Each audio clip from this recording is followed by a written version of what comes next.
کہ عمران خان اور بشرا be be صاحبہ بیرسٹر گوہر سے ملاقات کرنا چاہتی ہیں۔ اچھا، اس جو نئی مشرف بٹ صاحب کی خبر ہے، بڑے مصدقہ رپورٹر ہیں، کریڈیبل رپورٹر ہیں، اور انہوں نے اپنے ایکس کے اوپر یہ ٹویٹ کر کے بتایا ہے کہ یہ ایک ڈیولپمنٹ آئی ہے جس میں عمران خان اور بشرا بی بی صاحبہ جو ہیں بیرسٹر صاحب سے ملاقات کی خواہش مند ہیں، اور یہ پیغام، یہ جو خواہش دونوں کی ہے، عمران خان صاحب کی، بشرا بی بی صاحبہ کی، وہ بیرسٹر گوہر کے ذریعے بیرسٹر صاحب تک جو ہے وہ پہنچائی جا چکی ہے۔ اچھا، اس کو یہ رنگ دیا گیا کہ اسٹیبلشمنٹ کے جو اہم رابطہ کار ہیں وہ عمران خان صاحب سے ملاقات کریں گے۔ اب وہ اسٹیبلشمنٹ کے رابطہ کار ہیں یا نہیں ہیں، خان صاحب کو پتہ ہے۔ جو ایکسپرٹیز ہیں بیرسٹر صاحب کی، خان صاحب جانتے ہیں کہ بیرسٹر صاحب کے جو تعلقات ہیں، جو لنکس ہیں، وہ کہاں تک ہیں۔ ماضی میں بھی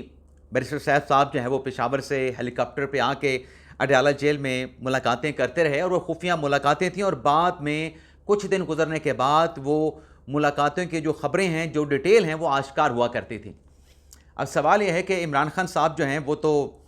اینٹی اسٹیبلشمنٹ بیانیاں لے کے چل رہے ہیں، اور پچھلے کئی دنوں سے غالباً جو مجھے یاد پڑتا ہے، اگر میں غلط نہیں ہوں، 4 دسمبر 2025 کے بعد عمران خان صاحب سے کسی بھی شخص کی ملاقات نہیں ہوئی ہے۔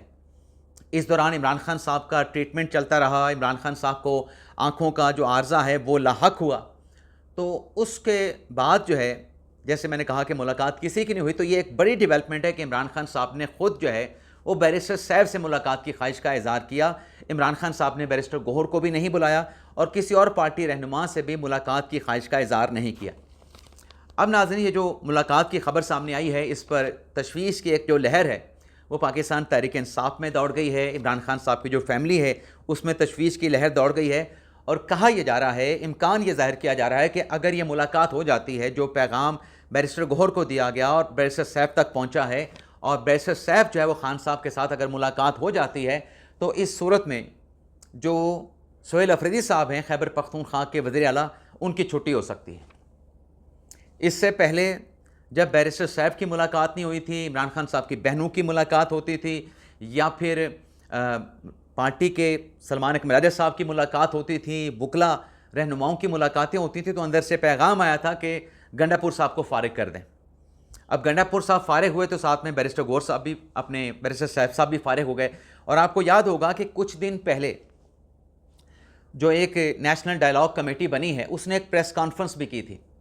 اور اس پریس کانفرنس میں فواد چودھری صاحب تھے، مولوی محمود صاحب تھے، اس میں عمران اسماعیل صاحب تھے، بیرسٹر صاحب تھے، محمد علی دورانی صاحب تھے۔ ان کی طرف سے نیشنل گورنمنٹ بنانے کا ایک پروپوزل پیش کیا گیا تھا، اور تحریک انصاف سے کہا گیا تھا کہ جو پاکستان نے عالمی سطح پہ ایران امریکہ مذاکرات کر کے جو ایک بڑی کامیابی حاصل کی ہے، بلکہ عمران اسماعیل صاحب کا تو یہ بھی کہنا تھا کہ آج ہمیں پاکستانی کہلوانے پہ فخر ہے جو پاکستان نے ایک سفارتی کامیابی حاصل کی ہے ایران امریکہ کے مابین جو ہے وہ معاہدہ کروا کے۔ لیکن اسی پریس کانفرنس میں بیرسٹر صاحب اور نیشنل ڈائیلاگ کمیٹی کے جو باقی ارکان تھے، ان کی طرف سے تحریک انصاف سے بھی کہا گیا تھا کہ اب آپ مذمت کو چھوڑیں اور مفاہمت کی سیاست کی طرف آئیں۔ تو بیرسٹر صاحب کو عمران خان صاحب کا پیغام جانا کہ وہ ملاقات کرنا چاہتے ہیں، اس سے یہی اشارہ ملتا ہے کہ شاید عمران خان صاحب جو ہیں اس ملاقات کے ذریعے، بشرا بی بی صاحبہ اور عمران خان صاحب جو ہیں اس ملاقات کے ذریعے اسٹیبلشمنٹ تک اہم پیغام پہنچانا چاہتے ہیں۔ اور عمران خان صاحب یہ بخوبی جانتے ہیں کہ جو بیرسٹر صاحب ہیں، ان کا جو طاقتور حلقے ہیں،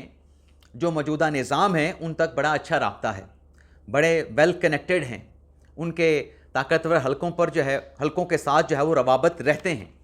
اس لیے شاید عمران خان صاحب نے بلایا ہے، اور کوئی وہ پیغام جو ہے وہ اسٹیبلشمنٹ کو یا طاقتور حلقوں کو جو ہے پہنچانا چاہتے ہیں، دینا چاہتے ہیں بیرسٹر صاحب کے ذریعے۔ لیکن پی ٹی آئی کے لوگ، عمران خان صاحب کی فیملی کے لوگ یہ اندازہ لگا رہے ہیں کہ اگر یہ ملاقات ہو گئی، بیرسٹر صاحب اڈیالہ جیل چلے گئے، تو پھر سہیل افریدی کی خیر نہیں۔ موجودہ سسٹم میں جہاں ایک مرکزی حکومت ہے، صوبائی حکومت ہے، تو اس میں پھر جو وزیر اعلیٰ خیبر پختونخوا ہیں وہ پھر اپنے عہدے پہ نہیں رہیں گے اگر یہ ملاقات بیرسٹر صاحب کی آئندہ آنے والے دنوں میں اڈیالہ میں عمران خان اور بشرا بی بی صاحبہ کے ساتھ ہو جاتی ہے۔ اب ایسا ہوتا ہے، جس خدشے کا اظہار کیا جا رہا ہے کہ افریدی صاحب کی چھٹی ہونے جا رہی ہے، یہ تبھی پتہ چلے گا جب بیرسٹر صاحب کی عمران خان صاحب اور بشرا بی بی صاحبہ کے ساتھ ملاقات ہوگی۔ اب ناظرین بات کر لیتے ہیں کہ حکومت کے خلاف سازش کی۔ کیا سازش ہوئی, کس سطح پہ ہوئی, سازش ہوئی یا سازش نہیں ہوئی. یعنی پچھلے چند دنوں سے جو خبریں سامنے آتی رہیں کہ حکومت کی چھٹی کا وقت جو ہے وہ شروع ہو چکا ہے, حکومت کو اپنی گورننس ٹھیک کرنی چاہیے, حکومت کو اپنا جو سیاست ہے, سیاسی گورننس کو بھی بہتر کرنا چاہیے. تو ناظرین, اگر ہم فیکچولی پاکستان میں جو پولیٹیکل سسٹم جو رائج ہے یا جو ایک زمین حقائق ہیں اس کا اگر ہم جائزہ لیں تو ایک بات تو واضح ہے کہ پاکستان میں جو حکومتیں چلتی ہیں اس میں اسٹیبلشمنٹ کی سپورٹ ہونا ضروری ہے.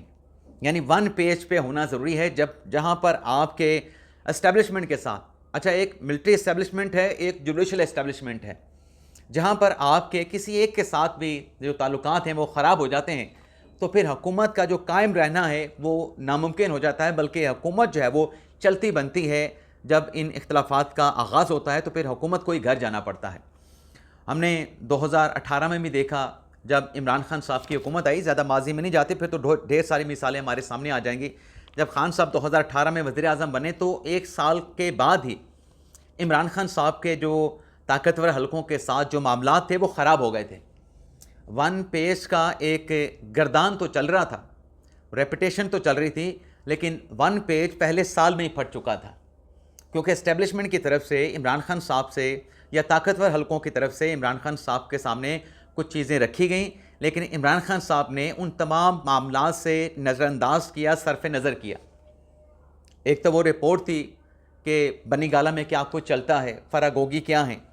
اور پھر جو عثمان بزدار صاحب تھے ان کے دور میں جو ٹرانسفر پوسٹنگ ہو رہی تھی اس پر بھی کہا گیا کہ ان کی جو گورننس ہے, آپ نے ایک ناتجربہ کار شخص کو جو کبھی کسی بڑے عہدے پہ نہیں رہا, پنجاب کا منسٹر نہیں رہا, آپ نے اس کو صوبے کا وزیر اعلیٰ بنا دیا. تو خان صاحب کو یہ بھی پیغام دیا گیا کہ آپ ان کو تبدیل کریں. اور پھر جب خان صاحب کی شروع میں حکومت آئی تو خان صاحب نے کہا کہ آئی ایم ایف کے پاس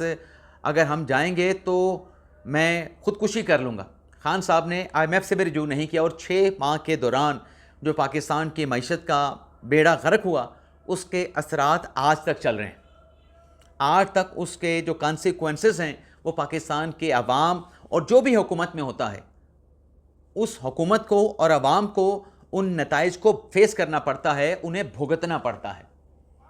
لیکن بہرحال پھر ہم نے دیکھا کہ D G I S I کی تبدیلی کے اوپر جو خان صاحب نے آخری جو ایک فیصلہ لیا, اور پھر اس کے بعد تو پھر خان صاحب کا جو رہا جو ون پیج تھا وہ بھی ختم ہو گیا, اور عمران خان صاحب کی حکومت کے خلاف جو تحریک عدم اعتماد آئی, جو خان صاحب کے اپنے اتحادی تھے وہ ٹوٹ کے نون لیگ, پیپلز پارٹی یعنی پی ڈی ایم کے ساتھ آ گئے, اور عمران خان صاحب کے خلاف جو عدم اعتماد کی تحریک تھی وہ کامیاب ہوئی. اب جب سے ناظرین پی ڈی ایم 1 اور پھر پی ڈی ایم 2 کی جو حکومت آئی ہے, شہباز شریف صاحب وزیر اعظم بنے ہیں, تو 2-2.5 سال تک تو چیزیں ٹھیک رہیں, لیکن اب دوبارہ سے یہ باتیں کہی جا رہی ہیں یا اندازے لگائے جا رہے ہیں یا اطلاعات یہ آ رہی ہیں کہ اس حکومت کا وقت بھی پورا ہو چکا ہے, کیونکہ اس کی ڈیلیوری نہیں ہے, اس کا گورننس نہیں ہے. اور کچھ یہ بھی دعوے کیے گئے کہ شاید طاقتور حلقوں کو کسی ونڈر بوائے کی تلاش ہے. اچھا, ونڈر بوائے کے لیے پھر وہ آنکھیں چلی جاتی تھیں, نظریں ٹک جاتی تھیں محسن نقوی صاحب پہ, تو محسن نقوی صاحب نے تو واضح طور پہ کہہ دیا تھا کہ کوئی ونڈر بوائے نہیں, ونڈر بوائے صرف شہباز شریف صاحب بھی ہیں. اچھا, ایسے جو اندازے ہیں کہ حکومت کی تنزلی کا وقت شروع ہو چکا ہے کیونکہ ڈیلیوری نہیں ہو رہی, گورننس بہتر نہیں ہو رہی, عام آدمی کی جو زندگی ہے اس میں کوئی تبدیلی, پازیٹیو تبدیلی نہیں آ رہی, تو ایسے کالم جو ہیں وہ سہیل وڑائی صاحب نے لکھے, محمد مالک صاحب نے اپنے کسی پروگرام میں تبصرہ جو ہے وہ پیش کیا. لیکن آج کے دن کی ناظرین اگر ہم بات کریں تو فی الحال تو موجودہ جو سسٹم ہے, جو وفاقی اور حکومت اور راولپنڈی کا جو رابطہ ہے یا جو ان میں ایک ہم آہنگی ہے, اس میں کسی جگہ پہ دراڑ نظر نہیں آتی ہے. فیوچر میں کیا ہوتا ہے مستقبل کے حوالے سے پاکستان کے سیاسی معاملات پر کسی قسم کی پریڈکشن نہیں کی جا سکتی, لیکن ابھی اگر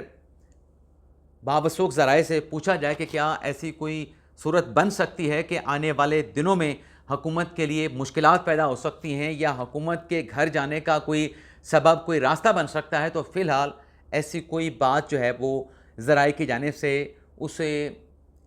ربش قرار دیا جاتا ہے کہ ایسی کوئی چیز نہیں, بلکہ کہا جاتا ہے کہ بڑی اچھی انڈرسٹینڈنگ کے ساتھ اور ہارمنی کے ساتھ حکومت اور جو حکومتی ادارے ہیں وہ آگے بڑھ رہے ہیں, اور ملک کی جو معاملات ہیں اس پر بڑی پازیٹیو سوچ جو ہے وہ پائی جاتی ہے۔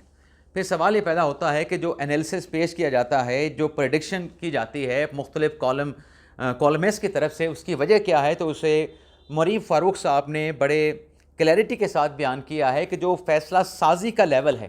وہاں پر ایسی کوئی سوچ نہیں کہ حکومت کو گھر چلے جانا چاہیے۔ البتہ انہوں نے کہا کہ یہ ضرور ہو سکتا ہے کہ نچلے لیول پہ کہیں کوئی ایسی ڈسکشن ہوتی ہو، لیکن وہ میٹر نہیں کرتی، چونکہ نچلے لیول پہ اگر کوئی ڈسکشن کرتا بھی ہے انڈیویجول لیول پہ، انڈیویجول کیپیسٹی میں، لیکن جہاں فیصلے ہونے ہیں وہاں پہ اگر ایسی کوئی بات نہیں ہے اور وہ بالکل جو ہے وہ کمفرٹیبل محسوس کرتے ہیں اور کوئی ریزرویشن نہیں ہے، تو پھر جو ہے حکومت کے جانے کا جو ہے وہ جو پریڈکشن کی جاتی ہے اس میں کوئی ایسی ٹھوس بات نہیں کہ آئندہ آنے والے دنوں میں کوئی بڑی تبدیلی جو ہے وہ دیکھنے کو مل سکتی ہے۔